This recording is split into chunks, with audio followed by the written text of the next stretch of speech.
15 ते 18 ह्या वयातील कामगार हे किशोरवयीन कामगार.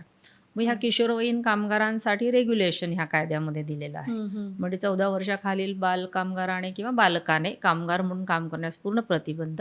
पण किशोरवयीन जर असेल तर त्यांनी काही अपवाद वगळता तो काही आणखीन अटी शर्तीला लागून कामं करू शकतो, की जसं काही हॅझर्डस इंडस्ट्रीज आहेत किंवा खाणी आहेत, ज्वलनशील पदार्थ जिथे असतात अशा ठिकाणी त्याला देखील प्रतिबंधच केलेला आहे.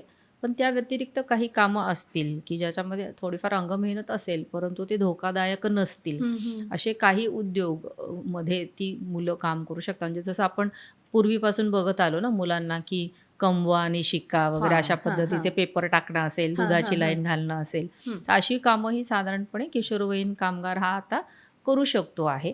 आणि तिथे देखील पुन्हा अट अशी घातलेली आहे की संध्याकाळी 7 नंतर आणि सकाळी 8 पूर्वी ह्या मुलांनी कामं करू नयेत, किंवा एकाच वेळी ॲट अ स्ट्रेचमध्ये 3 तासापेक्षा जास्त काम करू नये, 1 तासाची त्याला विश्रांती असावी आणि एकूणच त्याचा कालावधी हा 6 तासापेक्षा जास्त नसावा, त्याला ओव्हरटाईम करायला लावू नये. तर अशा पद्धतीने नव्याने जर आपण पाहिलं तर ह्या तरतुदी 2016 पासून आलेल्या आहेत.